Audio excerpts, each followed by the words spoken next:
Chapter 1 The Great Dane. Vampires must be real. Every day I meet at least one person who sucks the life out of me. A feat for someone who is a self-declared hermit. What is it, Michael? I haven't even sat down yet and you're over here. Brown strands kept slipping forward into my face. I flipped them back with a huff. I must schedule that haircut after work. Maybe I'll make it a personal treat. Michael was very much a bro, by which I mean he was energetic and used that energy to talk up everyone, and everyone seemed to love that energy. Everyone but me. I did not understand how someone who was constantly a ball of sunshine could keep it up. The thought alone of talking to everyone the way he did made me tired. Ignoring my attitude, Michael's face brightened at my appearance, his wide smile blinding. "You'll never guess what happened, Drew." I sat, masking with a practiced deadpan. I haven't even had my coffee yet. "I'm getting promoted. Isn't that great?" "No, that isn't great. Not even close." "Now I'll be sitting across from you. We'll be neighbors." Wait, surely I had misheard. This incompetent fool got promoted ahead of me and I no longer have my desk to myself? But wait, if Michael is moving to my desk... Drew, I'd like you to start training Michael on his new duties. Make sure you stay on top of your own tasks, too. Lord knows this department couldn't run without you. Trevor, the manager for our floor, had come up behind me, making me spin around quickly in my chair. This must be hell. This can't be happening. Without waiting for a response, the tall man walked away from my desk as if he had only commented on the weather and not dropped a bombshell on me. I rushed out of my seat after him, following him into his office and shutting the door. "You're just buttering me up because you're not the one who has to train an office bro how to be an editor. How the hell did that guy get promoted in the first place? He's an idiot!" I felt heat coursing through my veins at the injustice of it all. "Hush up! You're so mean, Drew. Honestly, it's a wonder people approach you at all, except you're so good at your job. Why do people talk you up?" I scowled. I'm sure I couldn't tell you, and they wouldn't if they could do their own jobs and live their lives without hand-holding. Enough, Drew. Don't you see what this could mean for you? If Michael takes over your job, you can move up. Take over? Move up? What's up from QCE? It was practically just invented. He sighed. "I'm sorry for springing this on you out of left field. I got hit by the request out of nowhere myself from higher up, and you're literally the only QCE in the entire company." He nodded out the window of his office. "Now go back to your desk. Your trainee is waiting." With a grunt, I turned to start back to my desk, where an overly enthusiastic Michael waved at me before chatting up yet another person. Why does the golden retriever have to talk to every passerby? "Tell me, will I be compensated for training him on top of doing my own work?" I snapped at Trevor as I opened the door to his office. I muttered, praying for an escape clause. But no matter the thoughts rushing through my head, every step took me closer to my desk, closer to my doom. Michael was all smiles as I returned to the desk and sat. I looked up at him. Way up. Forget golden retriever, he's a Great Dane. The guy's huge. "Drew, I had no idea you were going to train me too. How awesome is that?" "So awesome, Michael," I responded, rotating my chair towards my screen. He continued to just smile at me, saying nothing. So I said nothing. My current position was actually custom made for me. I had started out as a writer of simple contracts here in Seattle, but everyone in the office kept coming to me for advice and help with their own projects. Management noticed and created a quality check editor, or QCE, position for our floor. Now all kinds of documents came my way, and it was my job to help show where edits needed to be made before being sent off to clients, whoever they may be. Maybe it was my ability to hyper-focus on things, but mistakes jumped out at me in a way they just didn't for others. Michael apparently didn't like the awkward silence. "So," he started, clearing his throat, "what's the first thing you recommend we do? You know, how do we start the day?" His smile dimmed a fraction, the persona falling a little. "That's a slightly more tolerable level of sunshine." First things first, you get me a coffee. If I'm going to train you, the least you could do is get my morning coffee. Sure thing, boss, he beamed. I cringed. Don't call me boss. His smile faltered. Okay, sure thing, Drew. He stood there, lingering. I didn't look up from my screen. What is it, Michael? You didn't tell me how you take your coffee. I'd rather get you what you like as opposed to just whatever is left in the pot. Huh. Well, that was nice, I guess. I tried not to look confused as I glanced at him. I hesitated, ultimately deciding it was worth indulging him. 1 cream, 2 sugars. Thanks. Maybe my initial assessment of idiot was a little strong.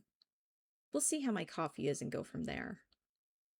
I turned back to my computer, determined to get at least a little work done while Michael was off on his little coffee run. God knows how much work I'd actually be able to get done now that I'd have the happy doggo, whatever his breed, talking up a storm on the other side of the desk. I supposed I'd start with him helping with the easy, tedious stuff for the day, since I'd had absolutely no warning that I'd need to train someone on my specific job today, let alone any time soon. Maybe he'll get lost on his way to the break room or something.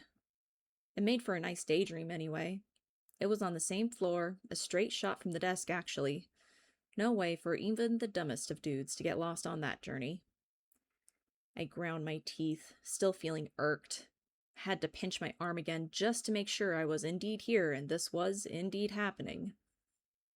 Michael came back with 2 coffee mugs in hand, handing one to me. His fingers were freezing despite the very warm mugs. Odd. Now what do we do? The man hadn't even sat down, and he was asking for the next task. A bit much, but better than a slacker, I suppose. Maybe it won't be so awful. First, you sit at your desk. I gestured with my head, my hands full with the mug and my mouse. I took a small pause to blow over the top of it and took a cautious sip. He made it right? Yeah, that's 1 cream, 2 sugars. He promptly went over and sat down on his side of the desk, ready to learn whatever I was going to have to come up with. I usually start the day going through emails and messages, making sure there was nothing that happened since I was last here.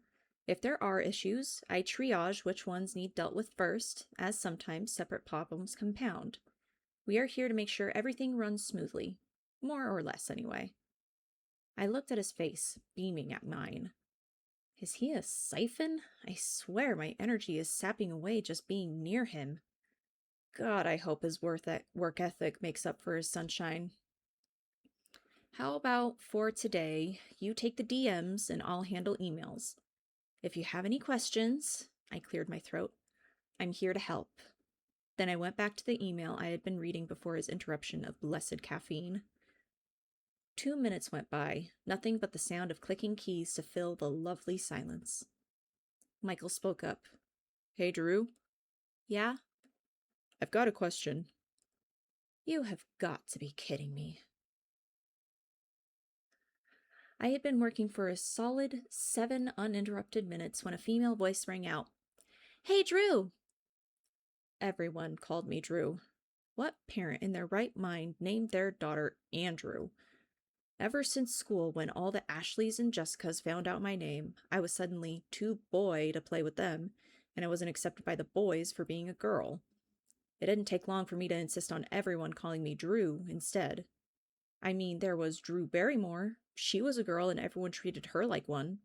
At least that was my thought process at the time. By the time I had thought up Annie or Andy for a nickname, Drew had stuck. But anything had to be better than people calling me Andrew.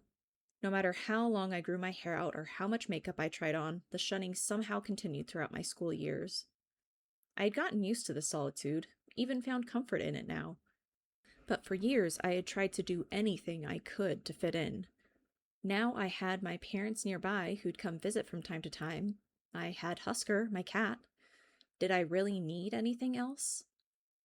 Sarah, the owner of The Voice, was one of the usuals who visited my desk during the workday, usually attempting to make conversation with me when I was in the middle of other tasks. A bit strange, acted territorial about her cubicle, but kind enough otherwise. I had already had a long day, and I felt like I'd barely arrived. Now there was a woman who wanted to just talk and talk and talk. Drew, is it true that you get to train Michael on your duties? She smiled conspiratorially as if this were indeed juicy gossip. I gave her the side eye, not turning my head away from the screen. Yeah? Then our floor will have 2 QCEs. This is awesome, she squealed, more resembling a schoolgirl than a woman in that moment. Did someone say that Michael got promoted to an editor position like Drew's? A random voice asked. Before long, the desk was swarmed with well-wishers for Michael. The area wasn't cleared for a good 10 minutes. I had stood and gone to the break room, needing to be away from everyone. For as spacious as the floor was, it felt instantly smaller whenever my space was invaded. And it was invaded often. The droning hum of the vending machine drowned out the noise of all the people around my desk. My eyes lost focus as my mind wandered. I wished I was one of those people who could just socialize just fine without feeling drained. I wanted to be extroverted, but I was so terribly not. Maybe if I had been, I wouldn't have been shunned as a child. Maybe I'd enjoy having my desk overrun with people happy to chat. Finally, Trevor told everyone to get back to work, leaving the desk suddenly empty of bodies. I noticed and opened the door. "Oh, Drew," Sarah called out as I was walking back to the desk from the break room. I sighed, then lifted my face, plastering a smile. "Yeah." She looked side to side, then leaned in a little too close. I stiffened. "You know how Michael is the hottest guy on this floor?" she asked in a low voice. I honestly hadn't paid attention. I gave him a glance over my shoulder. Was Michael nice to look at? Sure, but I noticed and moved on. No need to ogle the poor man. I just shrugged, a brow lifting as my eyes returned to her. She gave a breathy sigh. "You're so lucky. I wish I were his trainer," she said wistfully. "Do you think he's seeing anybody?" How would I know? I wanted to tell her, but I stayed silent. She stared at him a moment longer, cementing the awkwardness before she winked at me and went back toward her cubicle. I looked around, ensuring that everyone else had already left the desk. Seeing that it was just Michael again, I let out a breath I hadn't realized I had been partially holding this whole time and walked the rest of the way to my desk. I hated being ambushed, and it felt like today was one attack after the next. I looked at my computer screen, a contract pulled up that needed a final look before being sent off. I read through it after assessing the formatting, making sure that there were no spelling or grammatical errors, then reading it through to ensure that it made sense before sending it back with my notes. I was about halfway through my second read-through when Michael grabbed my attention. Click, click, click. Click, click, click. He had been clicking a pen to the beat of the music he was listening to in his earbud.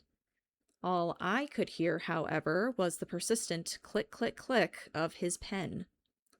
72, 73, 74. That's it. I looked over at Michael. He was completely oblivious to what he was doing. He caught my eye, luckily missing my own eye twitch a little as he looked down at his hand, then offered the pen to me with a questioning brow. Okay, if God won't listen, maybe the universe will. Oh, great universe. What the actual